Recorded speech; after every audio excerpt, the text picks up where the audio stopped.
Isaías capítulo 27. Isaías capítulo 27. Y solamente vamos a leer el versículo 1, aunque voy a hacer la exposición de todo el capítulo. Isaías 27, el versículo 1, dice así: En aquel día Jehová visitará con su espada dura y grande y fuerte a Leviatán, serpiente huidiza, y a Leviatán, serpiente tortuosa, y matará al dragón que está en el mar. Oremos. Señor, esta tarde, a terminar un año y al iniciar otro, estamos gozosos de estar presentes con el resto de la congregación, cantándote, alabándote y recibiendo tu palabra. Te pido que pongas nuestros ojos en este pasaje, Señor, y podamos ver cómo al final de los días vencerás a los enemigos más feroces del pueblo de Dios, como a Leviatán. Háblale a tu iglesia. Te lo pedimos en el nombre de Jesús. Amén. Pueden tomar asiento. Me gustaría empezar este sermón leyendo algunas características de Leviatán, un monstruo marino que se describe en la Biblia. Y en Job capítulo 41 se nos dice que este Leviatán, este monstruo marino, que no hay cosa semejante en toda la tierra que se compare con él. También se nos dice que aún los hombres más fuertes le temen a Leviatán, este monstruo marino. Y se nos dice que ni la espada, ni flechas, ni los dardos de los hombres sirven para someter a esta criatura, Leviatán. Incluso se nos dice que si pones tu mano sobre esta criatura, Leviatán, jamás lo volverás a hacer. Implícito está que te arrancará la mano. Pregunta: ¿quién es este feroz monstruo marino llamado Leviatán? ¿Y qué tiene que ver este dragón que está en el mar con el diablo y el anticristo? ¿Y qué tiene que ver todo esto con Isaías? Ahora, solo como un breve repaso, la última vez que estuvimos en Isaías vimos la parte 2 de una mini sección llamada la mini Apocalipsis de Isaías. Y vimos que se llama así porque de los capítulos 24 al 27 de Isaías se nos habla del fin del mundo, el juicio final y la salvación final del pueblo de Dios. El día de hoy veremos la última parte de esta sección de la mini Apocalipsis de Isaías. Y el día de hoy específicamente veremos cómo Dios, al final de la historia de salvación, salvará a su pueblo y destruirá a Leviatán. El título de este sermón es Mini Apocalipsis, parte 3, la victoria sobre el dragón. Y noten conmigo el capítulo 27 y noten el versículo 1, que dice así: En aquel día Jehová visitará con su espada dura y grande y fuerte a Leviatán, serpiente huidiza, y a Leviatán, serpiente tortuosa, y matará al dragón que está en el mar. Aquí en el versículo 1, noten el uso de las palabras en aquel día. Y esto una vez más nos apunta a un evento futuro, al final de la historia de salvación. Pregunta: ¿qué pasará en aquel día? Según el versículo 1, en aquel día Jehová mismo con su espada matará a Leviatán, que también es llamado aquí en el versículo 1, parte final, el dragón que está en el mar. Y no solo eso, sino que este Leviatán también es llamado una serpiente huidiza, es decir, una serpiente rápida o ágil. Y finalmente el Leviatán aquí también es llamado una serpiente tortuosa, que significa que se retuerce, o también se puede significar que es astuta. Y estas descripciones nos deberían de traer a la mente la serpiente astuta de Génesis capítulo 3. Pregunta: ¿quién es este dragón que está en el mar? ¿Quién es este Leviatán? ¿Quién es esta serpiente ágil que se retuerce, feroz y es temible? Según la Biblia, Leviatán es un monstruo marino que existía en el mundo antiguo, pero no se sabe exactamente qué tipo de criatura era, porque la Biblia solamente lo describe en lenguaje poético. Algunos estudiosos creen que Leviatán fue una ballena, otros que fue un cocodrilo, y aún otros creen que era un dinosaurio enorme de los tiempos antiguos. Yo personalmente tiendo a inclinarme a que era un monstruo marino, algún tipo de, probablemente un dinosaurio, según Job capítulo 41, que ya no existe el día de hoy y que habitaba en el mar. Pero escuchen, hermanos, aquí, aunque esta criatura probablemente existió en el mundo antiguo, como dice Job 41, aquí en Isaías capítulo 27, Leviatán, este monstruo marino, no se usa de manera literal, sino de manera figurativa para hablar de los enemigos más fuertes del pueblo de Dios. Y es por esta razón que Isaías nos dice que Jehová mismo hará lo que su pueblo por sí solo no puede hacer.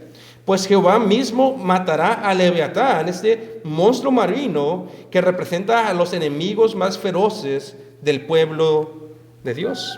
Noten el versículo 1. En aquel día Jehová visitará con su espada dura y grande y fuerte a Leviatán, serpiente huidiza, y a Leviatán, serpiente tortuosa, y matará al dragón que está en el mar. Primera aplicación, hermanos, es de gran bendición saber que el dragón, Satanás, el gran enemigo de nuestras almas, que solamente busca matar y destruir, será matado por Jehová mismo en aquel día final. Segunda aplicación. En la Biblia se nos dice que Satanás es el dragón quien acusa de día y de noche a los creyentes delante de Dios. Escuchen, yo creo que una de las tácticas que Satanás usa para acusar a los creyentes es recordarle a los creyentes sus pecados pasados, aunque estos ya han sido perdonados por Cristo. Y lo hace para que los creyentes vivan en derrota y desánimo, porque esta serpiente astuta odia a la iglesia de Cristo. Pero escuchen, hermanos, cuando Satanás te acusa delante de Dios por tus pecados, es como si desde la corte del cielo se escucharan las palabras: este ya está limpio por la sangre de Cristo. Regresando al pasaje, Isaías 27, versículo 1. En aquel día Jehová visitará con su espada dura y grande y fuerte a Leviatán, serpiente huidiza, y a Leviatán, serpiente tortuosa, y matará al dragón que está en el mar. Así es que una vez más, este versículo 1 significa que Dios destruirá a los enemigos más feroces de su pueblo, representados por Leviatán, al final de la historia de salvación. Noten el versículo 2. En aquel día, cantad de la viña hermosa. Aquí en el versículo 2 vemos una vez más las palabras en aquel día. Y esta vez Isaías nos invita a cantar de la viña del Señor. Y la viña del Señor es una referencia a Israel. Y noten, Isaías nos dice que el estado de esta viña en el día final será hermosa. Ahora, esto es interesante porque en el tiempo presente de Isaías, la viña no era hermosa, lo pueden ver en el capítulo 5. Es decir, en el tiempo de Isaías, la viña que representa a Israel estaba en pecado continuo y no producía frutos de justicia. Incluso en capítulos anteriores, como el capítulo 5 de Isaías, Dios mismo nos dice que Él esperaba que Israel, la viña, produjera uvas dulces, pero Israel produjo uvas silvestres, agrias, echadas a perder y con espinos. Es decir, Israel no producía frutos de justicia, sino frutos de pecado.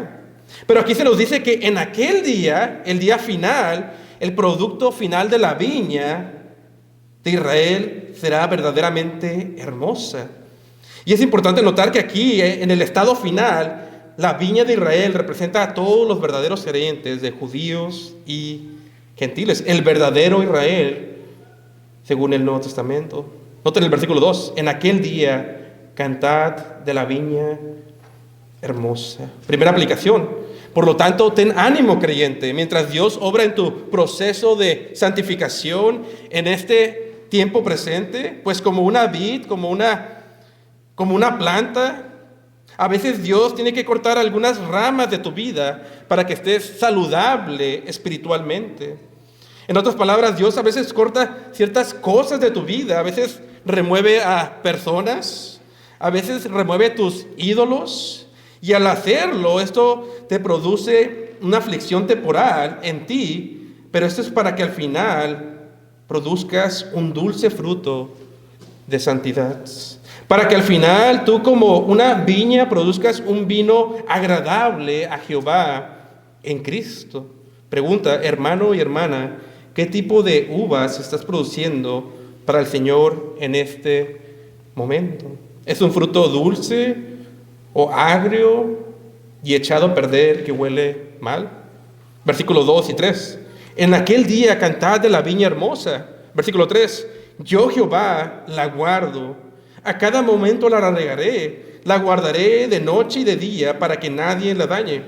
Aquí vemos el amor de Dios por la viña que plantó por Israel, pues nos dice que Él la cuida en cada momento. Él riega su viña con amor. Él la guarda de día y de noche, que representa la totalidad en todo tiempo, para que nadie le haga daño. Amados hermanos, en aplicación, Dios amó tanto a su viña que Él mandó a su Hijo unigénito a morir por ella para salvarlos de su pecado. Y claro, cuando digo que Cristo murió por su viña, aquí no me refiero a Israel físico, sino que me refiero al Israel espiritual, a los verdaderos creyentes, no solo de los judíos, sino también de los gentiles. Dios verdaderamente ama su viña, Dios verdaderamente ama a su iglesia. Versículo 4, no hay enojo en mí. Aquí en el versículo 4 vemos una bella declaración de Dios hacia Israel.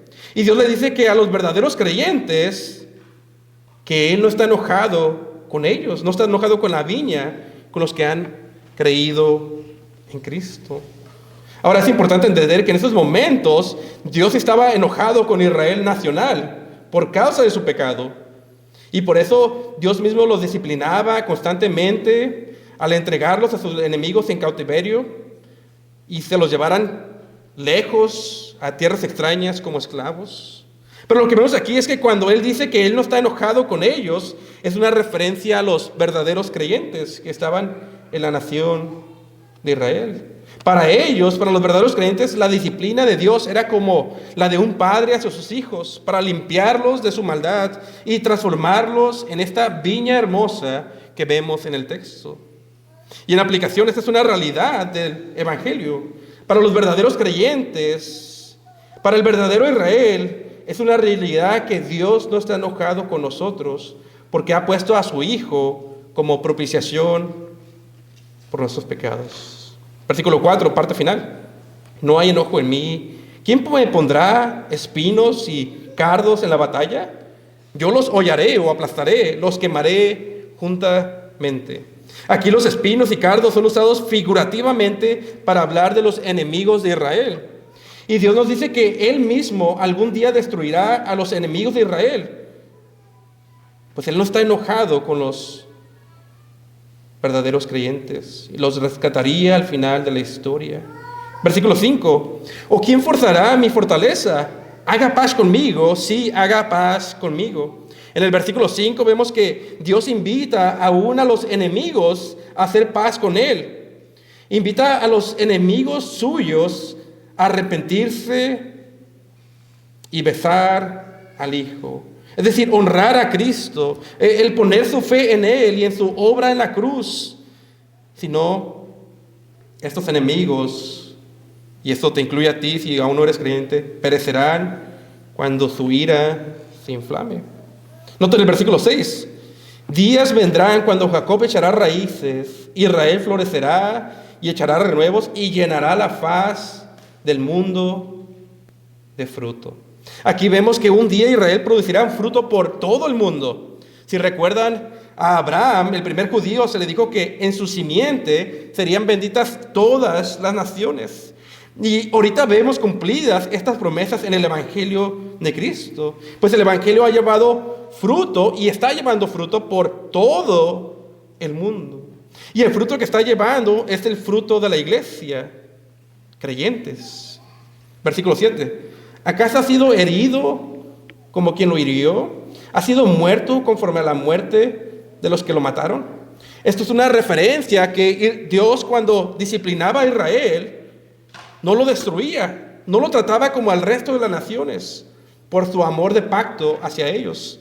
Dios disciplinaba a Israel por su pecado, pero lo trataba con amor, pues seguía siendo su pueblo. Pero no era así con las otras naciones. Incluso las naciones que Dios usó para disciplinar a Israel les iba peor al final por haberse metido con su pueblo escogido. Noten el versículo 8. Con medida contenderás contra ella al enviarla lejos. Él lo remueve con su recio viento en el día del viento del este. Aquí vemos que cuando Dios disciplinaba a su pueblo en el Antiguo Testamento, Él mandaba a una nación para que se los llevaran cautivos a tierras extrañas. A esto se refiere el versículo 8, cuando dice figurativamente que un fuerte viento se los lleva. Versículo 9. De esta manera será expiada la iniquidad de Jacob, y este será todo el fruto, la remoción de su pecado, cuando ponga todas las piedras del altar como piedras de cal desmenuzadas. No se levantarán los árboles sagrados ni las imágenes del sol. Aquí Dios dice cómo limpiará a Israel para que se convierta en esta hermosa viña en el día final de la historia. Y la manera que Dios hará esto es al destruir cada uno de sus ídolos hasta que queden como polvo. Y en aplicación, esto no es muy diferente a lo que Dios hará en tu vida para destruir tus ídolos. Los dejará como polvo. A veces son ídolos que ni siquiera sabemos que tenemos en nuestras vidas, pero Dios obrará en este proceso de santificación. Versículo 10. Porque la ciudad fortificada será desolada, la habitada será desamparada y abandonada como un desierto. Allí se apacentará el becerro y allí se echará y consumirá sus ramas. En comparación como Dios trata a la viña, a los creyentes, el versículo 10, cuando habla de la ciudad, está hablando figurativamente para hablar de los incrédulos, la ciudad del hombre. En ese día, la ciudad del hombre, en el día final, quedará desierta y vacía y abandonada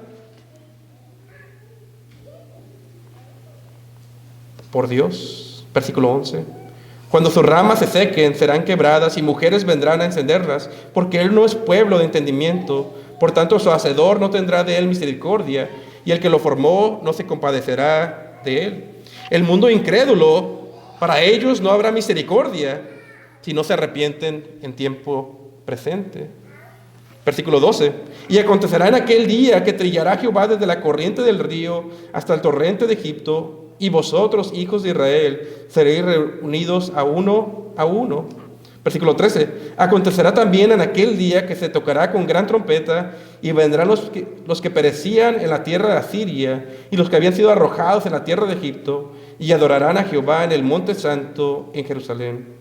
El versículo 12 y 13 dice que un día Dios reuniría a los suyos de todo el mundo, judíos. En este contexto es judíos, pero aplica también a los gentiles. Serían salvados por Dios mismo en aquel día final. Ahora, ¿cuál es el punto principal de este capítulo 27? Que al final de la historia, Leviatán, esta bestia del mar que representa a los enemigos más feroces de Israel, serían destruidos por completo y el pueblo de Dios sería salvado de su pecado. Ahora les pido que noten la última parte del versículo 1. La última parte dice, y matará al dragón que está en el mar. Ahora, con esto en mente, vayamos a una ilustración bíblica como lo hemos estado haciendo en el libro de Apocalipsis. Vayan conmigo al capítulo 12 de Apocalipsis, el último libro de la Biblia. Y en esta ilustración bíblica quiero que noten cómo el apóstol Juan usa el lenguaje de Isaías y el dragón para hablar de los enemigos de la iglesia que serán destruidos al final de la historia. Note conmigo el capítulo 12 de Apocalipsis, versículo 1, capítulo 12, versículo 1. Y dice, y una gran señal apareció en el cielo, una mujer vestida del sol, y la luna debajo de sus pies, y sobre su cabeza una corona de 12 estrellas. Aquí en Apocalipsis se nos lleva al principio de la historia de salvación, al principio de la historia del Evangelio. y nos lleva al principio de la guerra que hay entre Cristo y el dragón. Es decir, aquí en el contexto de Apocalipsis es Satanás, el gran enemigo de nuestras almas. Y aquí esta mujer vestida del sol y la luna y con una corona de 2 estrellas es una referencia a Israel del Antiguo Testamento y sus 12 tribus.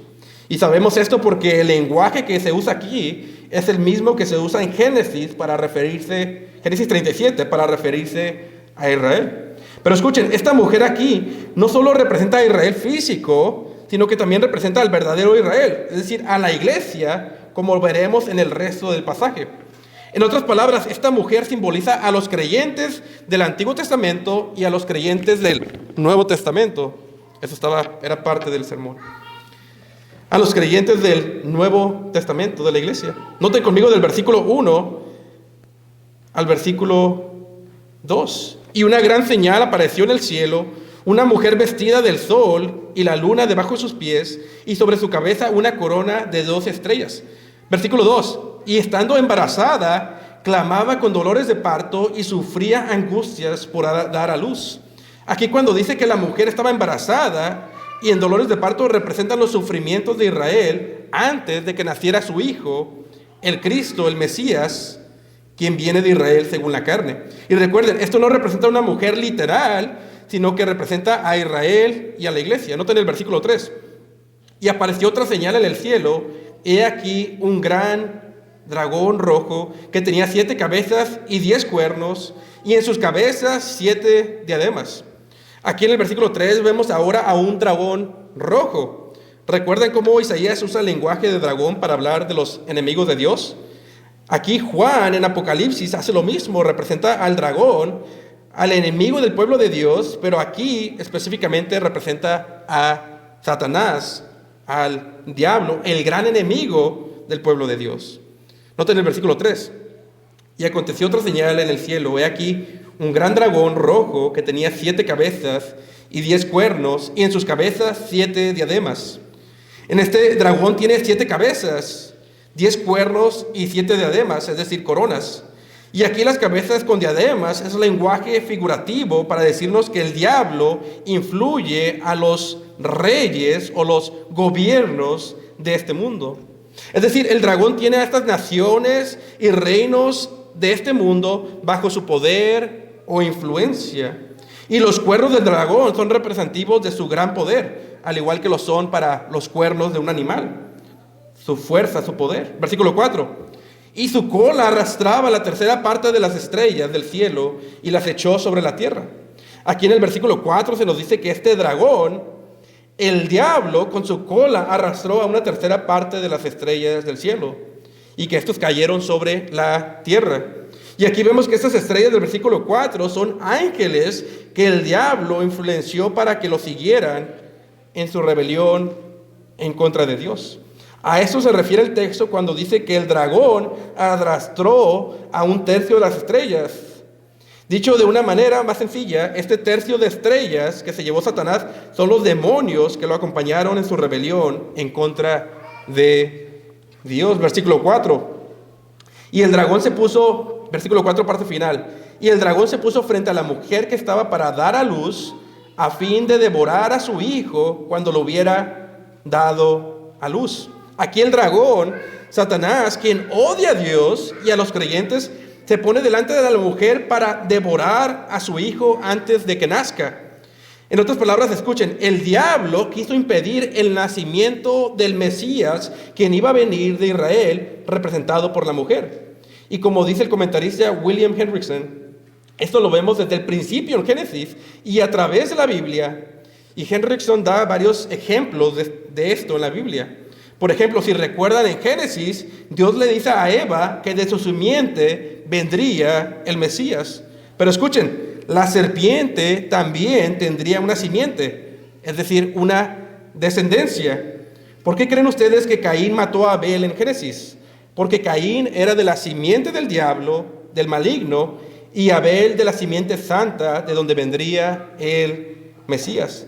Y Satanás quería impedir que naciera el Mesías al matar la simiente de la mujer, en este caso Abel. Y esto lo vemos constantemente en la historia de Israel. el dragón tratando de destruir a la simiente de la mujer de donde vendría el Cristo según la carne. ¿Recuerdan qué pasó cuando iba a nacer Moisés en Éxodo?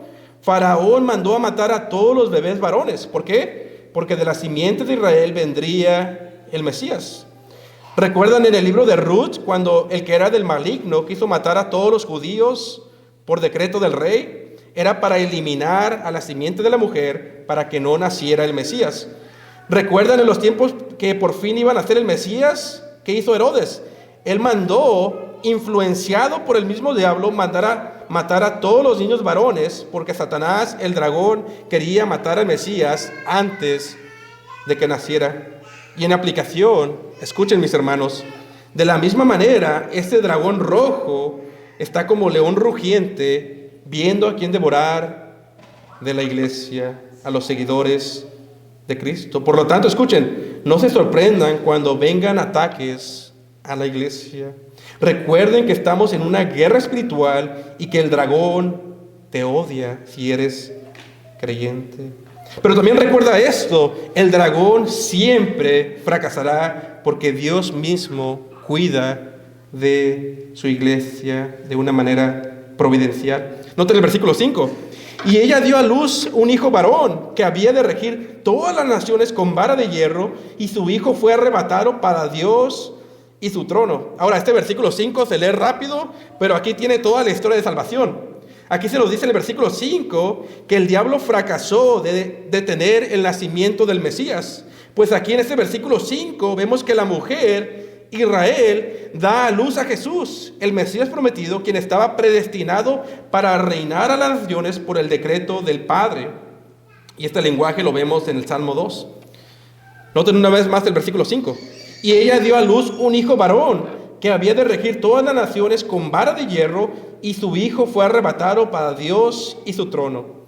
Y escuchen una vez más, el versículo 5 está resumido el tiempo desde el nacimiento de Jesús hasta su muerte por el pecado de su pueblo y su ascensión a la diestra del Padre.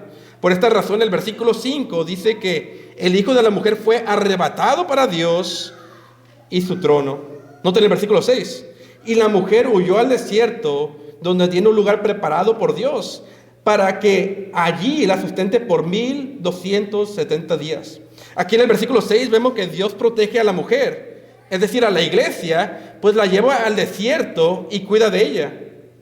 Y estos 1270 días son 3 años y medio, que es un número figurativo en Apocalipsis para hablar del tiempo que Cristo subió al cielo hasta que regresa por su iglesia. Y aquí vemos el cuidado, en aplicación vemos el cuidado de Dios por su iglesia. Pues el dragón busca destruir a la mujer, a la comunidad de creyentes, pero él lleva y la sustenta en el desierto, al igual que lo hizo con Israel en el Antiguo Testamento. Él envía maná del cielo para alimentarla. Él la guía de día y de noche, de día por una nube y de noche como una columna de fuego por la palabra de Dios. Noten el versículo 7 y 8. Versículo 7. Y hubo una gran batalla en el cielo. Miguel y sus ángeles lucharon contra el dragón, y luchó el dragón y sus ángeles. Versículo 8. Mas no prevalecieron, ni se halló más su lugar en el cielo. Aquí en los versículos 7 y 8 se nos está hablando con lenguaje figurado de lo que pasó cuando Cristo venció a Satanás en la cruz, al morir por su pueblo y ascender al trono de Dios. Y la victoria de Cristo en la cruz se nos ilustra entre la guerra entre ángeles buenos, liderados por el arcángel Miguel, y el dragón y sus demonios. Y en el momento que Cristo venció en la cruz, aquí es ilustrado por el momento que los ángeles de Dios prevalecen en la guerra espiritual y derrotan a Satanás y sus demonios, expulsándolos del mismo cielo. Noten el versículo 9. Y fue lanzado fuera aquel dragón, la serpiente antigua, que se llama Diablo y Satanás, el cual engaña a todo el mundo. Fue arrojado a la tierra y sus ángeles fueron arrojados con él. Aquí vemos que en el momento que Cristo venció en la cruz, es ilustrado por la caída de Satanás y sus ángeles. Ese es el Satanás que engañaba al mundo, pero cuyo poder de dejar al mundo en tinieblas ha sido vencido por el Evangelio de Cristo. Y en aplicación, escuchen mis hermanos, como dice la Biblia de Herencia Reformada, cada vez que nosotros como iglesia predicamos el Evangelio, es como si viéramos a Satanás y a sus ángeles caer del cielo en derrota. Escuchen, las puertas del Hades o del infierno no prevalecerán en contra de la iglesia, porque este es el mismo Evangelio que es el poder de Dios para salvación. Y cuando una nación recibe el Evangelio, una nación que estaba en tinieblas, recibe el Evangelio, la luz de este resplandece sobre esa gente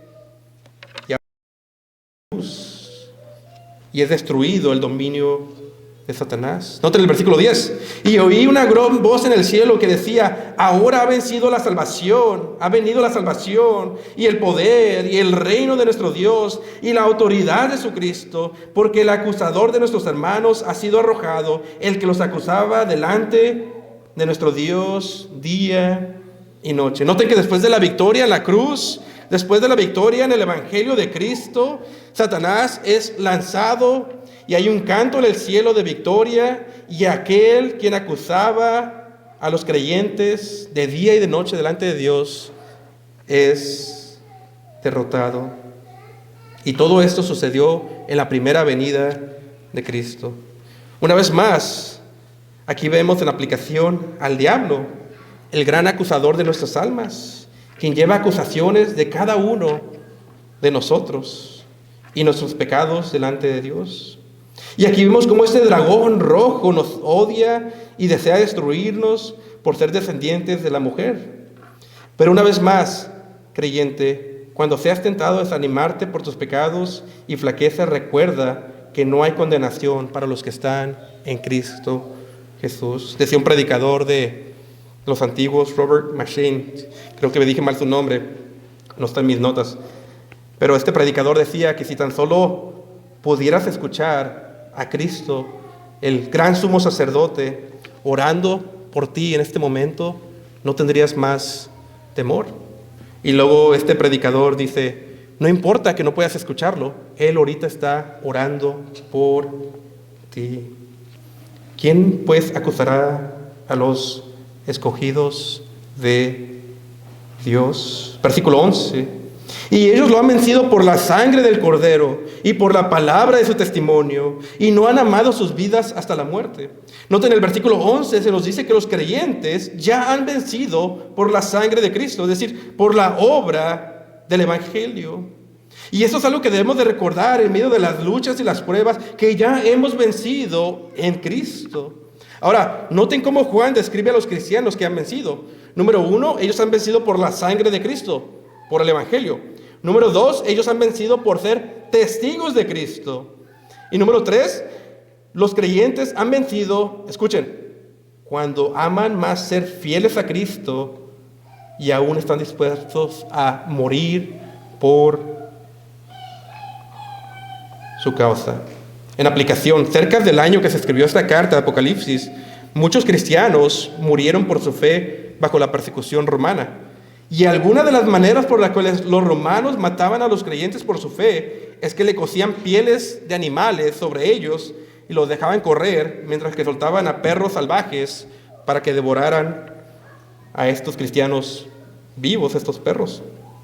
Y algunos otros cristianos morían por su fe al ser prendidos como antorchas para alumbrar al imperio romano. Hermanos, es fácil leer estos versículos, pero si quieres vivir fiel a Cristo y en victoria cristiana, tienes que estar listo a dar testimonio mientras eres cocido pieles de animales para que te devoren los perros salvajes, o aún ser prendido como una antorcha para alumbrar esta ciudad del hombre. Versículo 12. Por lo cual, alegraos, cielos, y los que moráis en ella. Ay de los moradores de la tierra y del mar, porque el diablo ha descendido a vosotros, teniendo gran ira, sabiendo que tiene poco tiempo. Versículo 13. Y cuando el dragón vio que él había sido arrojado a la tierra, persiguió a la mujer que había dado a luz al hijo varón.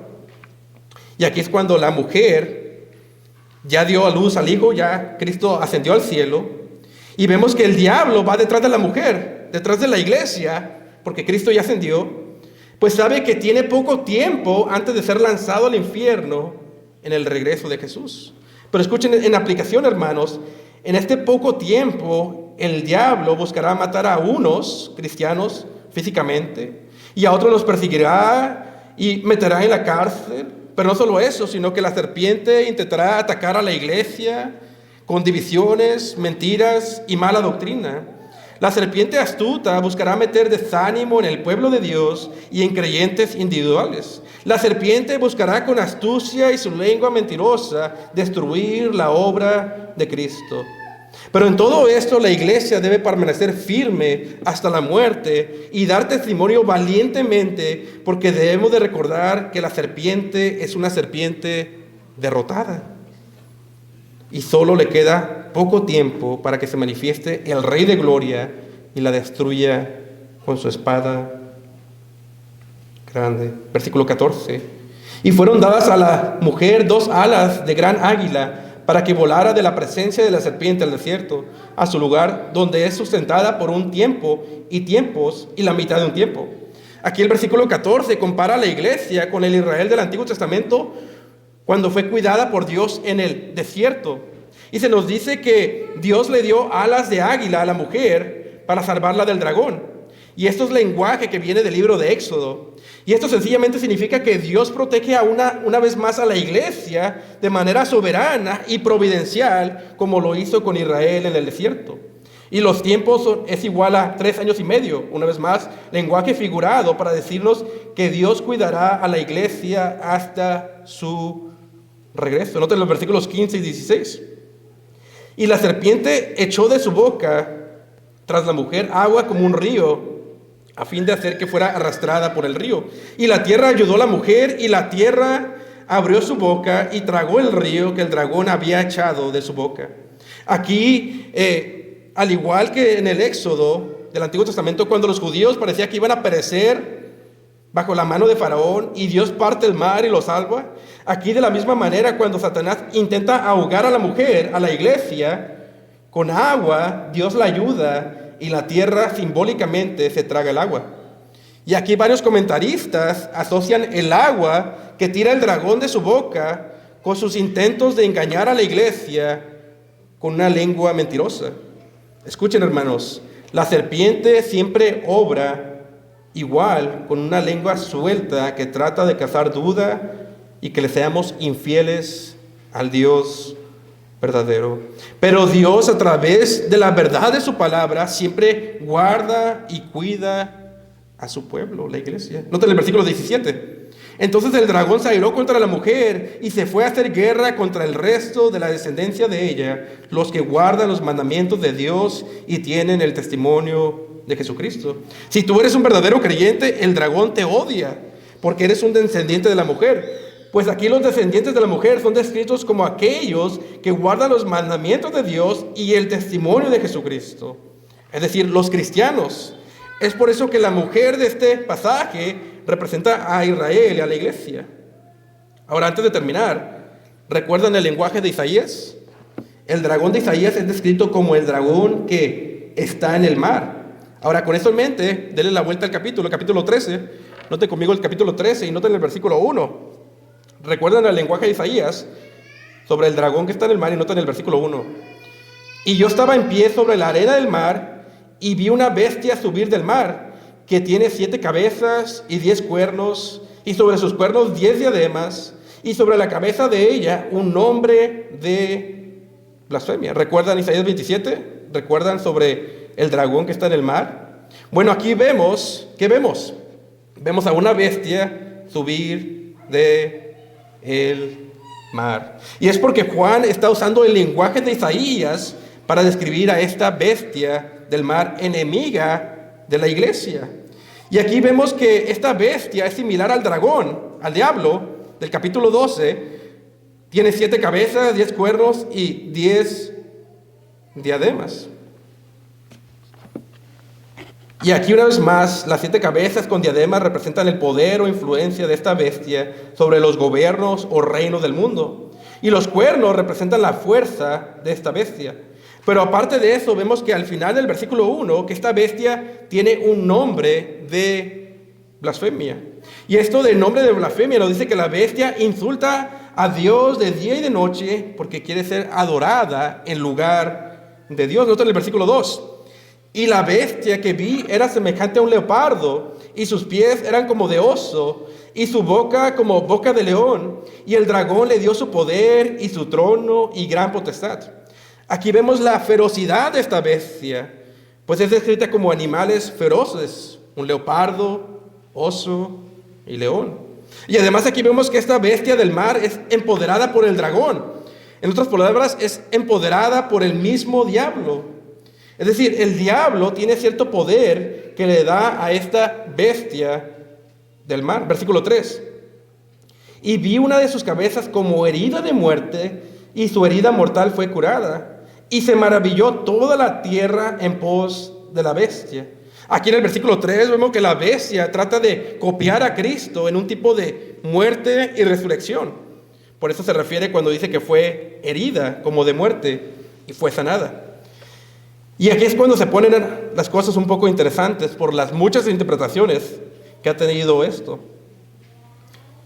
Pues se nos dice que esta bestia tiene una herida de muerte, una herida mortal, pero a pesar de que tiene una herida mortal, esta bestia empieza a recuperar de una manera sobrenatural. ¿Y qué hace el mundo al ver este poder sobrenatural de la bestia? El mundo empieza a adorar a la bestia del mar cuando ven que sana de su herida, una imitación falsa de la resurrección de Cristo. Noten el versículo 3.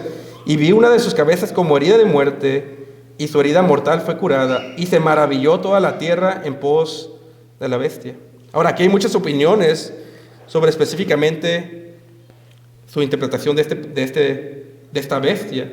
Y la razón por la cual hay muchas opiniones es porque se debate precisamente quién o qué es esta bestia. Pero hay una cosa que todos los comentaristas están de acuerdo, y es que la bestia representa a un gobierno anticristiano. Así es de que a pesar de que hay diferencia entre los detalles particulares, todos están de acuerdo en que la bestia representa un gobierno anticristiano. Es decir, el diablo, el dragón, usa gobiernos del mundo para engañar y perseguir a cristianos. Y escuchen, incluso hay algunos comentaristas que creen que esto se refiere a una persona en particular, conocida como el anticristo, a una persona que liderará un gobierno anticristiano y detesta a Dios. Algunos otros comentaristas dicen que esta bestia era Nerón, un gobernador en los tiempos de Juan.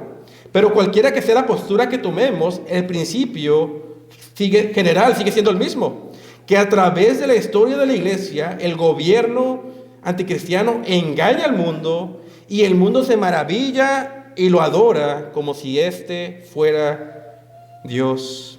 Y este principio está operativo desde los tiempos que Juan escribió esto, de Apocalipsis, hasta el regreso de Cristo. Noten el versículo 4. Y adoraron al dragón que había dado autoridad a la bestia. Y adoraron a la bestia diciendo, ¿quién es semejante a la bestia? ¿Y quién podrá luchar contra ella?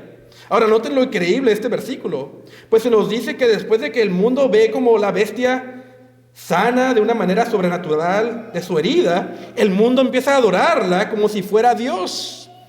El mundo empieza a adorar al gobierno anticristiano como si éste fuera el Dios que les dio vida. No sé si han visto la noticia, en aplicación, no sé si han visto la noticia de las estatuas de Satanás en el edificio de gobierno. Alguien construyó una estatua del diablo en un edificio de gobierno y el gobierno no la removió, sino que la empezó a proteger porque decían que la estatua de Satanás era una expresión de libertad religiosa.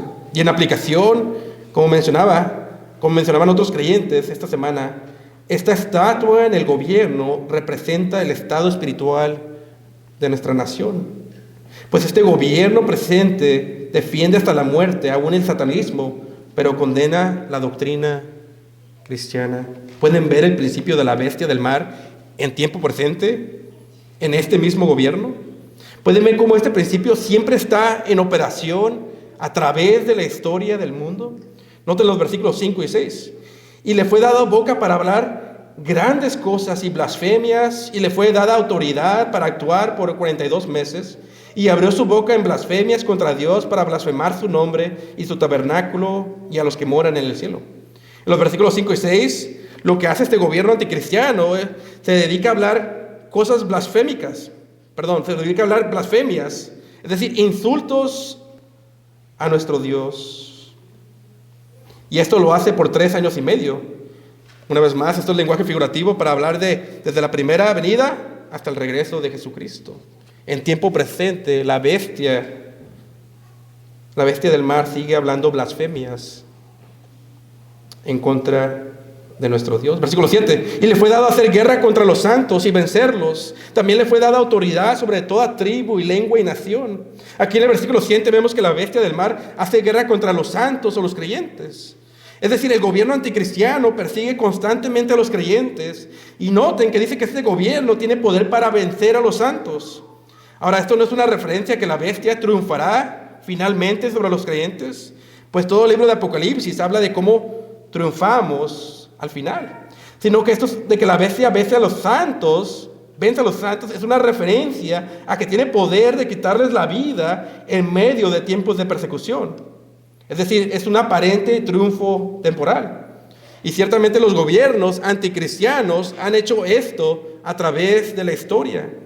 Ellos han encarcelado, han perseguido y aún le han quitado la vida a muchos creyentes por no renunciar a sus convicciones cristianas. Versículo 8. Y la adoraron todos los que moran en la tierra, cuyos nombres no están escritos en el libro de la vida del Cordero, que fue inmolado desde la fundación del mundo. Ahora, noten quiénes son los que adoran a la bestia del mar. La adoran todos cuyos nombres no están escritos en el libro de la vida del Cordero de Dios. En otras palabras, solamente los que no están predestinados para salvación son los que terminan adorando a la bestia, al gobierno anticristiano. Y en aplicación, solo hay 2 grupos en la humanidad: los que adoran al Cordero o los que adoran a la bestia.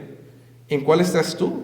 Y si no sabes en cuál grupo estás, probablemente estás en el grupo que adora a la bestia. Noten el versículo 9 y 10. Si alguno tiene oído, oiga. El que lleva en cautividad va. El que espada mata, a espada debe ser muerto. Aquí está la paciencia y la fe de los santos. Aquí vemos esta interrupción para decirnos: sean fieles hasta la muerte, iglesia. Ahora vimos el dragón rojo, ya vimos la bestia del mar. Noten un último enemigo en este pasaje: la bestia de la tierra. Noten el versículo 11. Y vi otra bestia que subía de la tierra y tenía 2 cuernos semejantes a los cuernos de un cordero. Aquí vemos otra bestia similar a la primera, pero en esta vemos diferencias en su apariencia. Pues esta no sube del mar, sino que viene de la tierra. Es una bestia de la tierra. Y noten que esta bestia es semejante a un cordero. Ahora, escuchen, es semejante a un cordero porque trata de aparentar piedad que no tiene en realidad. Esta bestia trata de ser como el Cordero de Dios, pero no lo es. Esta bestia es la representación de los falsos profetas que vienen vestidos de ovejas, pero son lobos rapaces. Y noten la parte final del versículo 11. Bueno, lean todo el versículo 11. Y vi otra bestia que subía a la tierra y tenía 2 cuernos semejantes a los de un cordero, pero hablaba como un dragón. Esta bestia aparentaba ser como un cordero, pero en realidad era un dragón. Es decir, tiene el espíritu de un falso profeta. Y al igual que la primera bestia, algunos comentaristas identifican a esta bestia con una persona particular al final de la historia. Pero una vez más, independientemente de la postura que tomemos, el principio es el mismo, pues los falsos profetas existen desde el tiempo de Juan hasta el regreso de Cristo. Y en aplicación, cada vez que veas la sonrisa de un predicador como Joel Osteen, que parece inofensivo como un cordero, recuerda que su predicación es como la de un dragón que lleva a la gente al mismo infierno. Y no solo eso, sino que cada vez que veas a un pastor, aunque sea reformado o diga ser cristiano, y aparenta piedad como un cordero, pero sus frutos y sus palabras son como de dragón, son malos, recuerda que estás viendo el espíritu de la bestia de la tierra en ellos. Es decir, hermanos, si la bestia del mar representa el gobierno anticristiano, aquí la bestia de la tierra representa la religión anticristiana. Versículo 12. Y ejerce toda la autoridad de la primera bestia en presencia de ellos, y hace que la tierra y sus moradores adoren a la primera bestia cuya herida mortal fue curada. Esta bestia de la tierra tiene un propósito: juntar el gobierno y la religión, y que la gente adore al gobierno. Es decir, hay una alianza anticristiana entre los falsos maestros y el gobierno para engañar a los hombres. Y una vez más, esto lo vemos en la historia de la iglesia. El mismo Papa de la Iglesia Romana Católica, en periodos de la historia, ha tenido igual o más influencia que los mismos reyes del pasado. Incluso, escuchen, el día de hoy, el gobierno promueve agendas como el homosexualismo, y el Papa recientemente acaba de aprobar una bendición para parejas homosexuales en las iglesias católicas romanas. Ven cómo la religión y el gobierno anticristiano siempre hacen una alianza en contra de Dios y su iglesia. Noten el versículo 13. Y hace grandes señales, de tal manera que aún hace descender fuego del cielo a la tierra delante de los hombres. Aquí vemos que esta bestia tiene poder para engañar a los hombres. Al igual que Elías hacía descender fuego del cielo, esta bestia hace grandes señales similares para engañar. Es por esta razón que donde está el espíritu de la religión anticristiana, se hace un énfasis en milagros y sanaciones en vez del evangelio de Cristo. Segunda aplicación. Esto quiere decir que aunque viéramos a un hombre hacer milagros, aunque este fuera un ángel de luz, si predica otro evangelio, si predica otra cosa fuera de la sana doctrina, sea este anatema, sea maldito, pues es uno que parece cordero, pero habla como dragón. Noten el versículo 14. Y engaña a los moradores de la tierra a causa de las señales que le ha sido dado hacer en la presencia de la bestia, mandando a los moradores de la tierra que hagan una imagen de la bestia que tiene la herida de espada y vivió. Una vez más, esta bestia quiere que adoren a la primera bestia. Es decir, los falsos maestros quieren que adoren los hombres al gobierno anticristiano. Y lo vemos desde el Antiguo Testamento. El rey Nabucodonosor manda hacer una estatua para sí mismo y espera que aún Daniel y sus amigos creyentes le rindan homenaje. Siempre vemos estos principios. Versículo 15. Y se le concedió dar espíritu a la imagen de la bestia, para que la imagen de la bestia hablara e hiciera morir a todos los que no adoren a la imagen de la bestia. Aquí en el versículo 15 vemos algo interesante. Aquí hay unos poderes sobrenaturales del falso profeta que hacen que la imagen que se hicieron de la primera bestia del gobierno anticristiano empiece a hablar, o aparentemente a hablar, y hace morir a todos los que no adoran a esta imagen. Esto nos dice que hay poderes sobrenaturales de las tinieblas involucrados en el gobierno y en la falta de religión para engañar al mundo. Pero ¿quién creen ustedes que son los que se rehúsan a adorar a la bestia? Los elegidos de Dios para salvación. Estos, como Daniel y sus amigos, se rehúsan desde tiempos antiguos a adorar a la bestia del gobierno y no son engañados por la falsa religión. Incluso cuando vienen hombres como los hechiceros de Faraón que tratan de imitar los milagros de Dios, los verdaderos creyentes los identifican como charlatanes. Y por lo tanto la bestia del mar los odia y a veces los mata. Noten el versículo 16 y 17.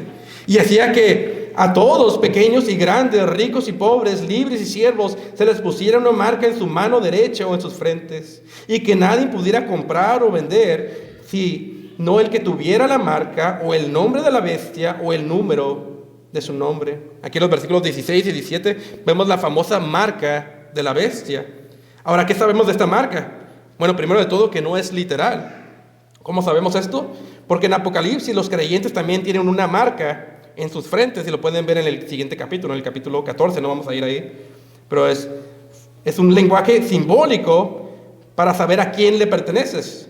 La marca de Dios en las frentes de los creyentes significa que los creyentes le pertenecen a Dios, y de la misma manera la marca de la bestia significa que le perteneces a la bestia de manera simbólica. Noten la parte 16 al 17 otra vez. Y desea que a todos, pequeños y grandes, ricos y pobres, libres y siervos, se les pusiera una marca en su mano derecha, en sus frentes, y que nadie pudiera comprar o vender, sino el que tuviera la marca o el nombre de la bestia o el número de su nombre. Ahora, noten en el versículo 16, básicamente nos dice que todo tipo de personas, pequeños a grandes, de incrédulos, reciben la marca. Y el versículo 17 nos da el propósito de la marca, que el que no la tenga no podía comprar o vender. Es decir, esta marca está diseñada para forzarte a rendir tus convicciones al gobierno anticristiano, o si no, no podrás funcionar. Es decir, el mundo va a suprimir, el gobierno va a suprimir tus oportunidades de negocio y de ganar dinero en el mundo. Ahora, aunque la marca no es literal, representa una realidad en el mundo. ¿Cuál es la realidad que representa? Este versículo nos revela que si tú eres cristiano, los poderes demoníacos en el gobierno y la falsa religión te harán la vida difícil para comprar y vender, para hacer negocio en el mundo. Como ilustración, aquí en Estados Unidos hay un hombre de negocios cristianos que tiene una panadería. Y él lleva años peleando en la corte porque la comunidad LGBTQ lo demandó por hacer un pastel para una boda homosexual por sus convicciones cristianas. Y ha gastado muchísimo dinero, año tras año, peleando esta batalla sin terminar. ¿Ven cómo este principio está activo a través de la historia de la iglesia? Versículo 18.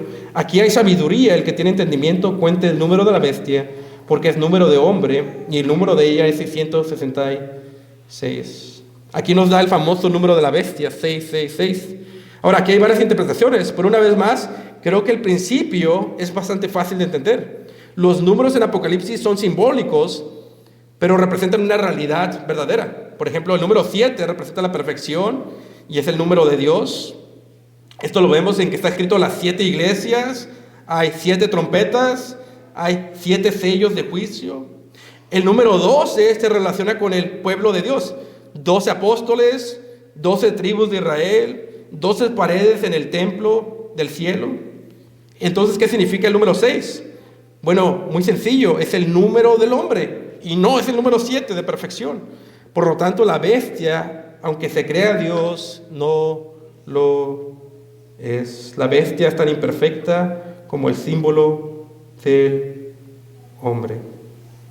Pero escuchen, solo hay uno que ha de regir todas las naciones con vara de hierro, y es el que está a la diestra de Dios en su trono, y ese es Jesucristo. ¿Qué podemos aprender de todo esto? Primero, que el gran dragón, el diablo, quiso matar al Mesías para mantener al mundo en tinieblas, pero fracasó. Y este es el mismo Jesucristo que su muerte por los pecados de su pueblo, siendo él inocente, desarmó a Satanás y a los poderes de las tinieblas y los expulsó del cielo y los derrotó, exhibiéndolos en la cruz. Y que en su segunda venida matará al gran dragón y a la bestia del mar y de la tierra. Y no solo esto, sino que destruirá a todos aquellos que tienen el sello de la bestia, todo aquel que no es creyente y sigue la bestia. Por lo tanto, hoy pon tu fe en Jesús, quien fue arrebatado al cielo, al trono de Dios, antes de que se inflame su ira en contra tuya en el día del juicio, por tu pecado y tu alianza a la bestia. Y segundo, para la iglesia, en aquel día final, recuerda que nuestros enemigos más grandes serán derrotados por Cristo mismo. Isaías 27, versículo 1. En aquel día Jehová visitará con su espada dura y grande y fuerte a Leviatán, serpiente huidiza, y a Leviatán, serpiente tortuosa, y matará al dragón que está en el mar.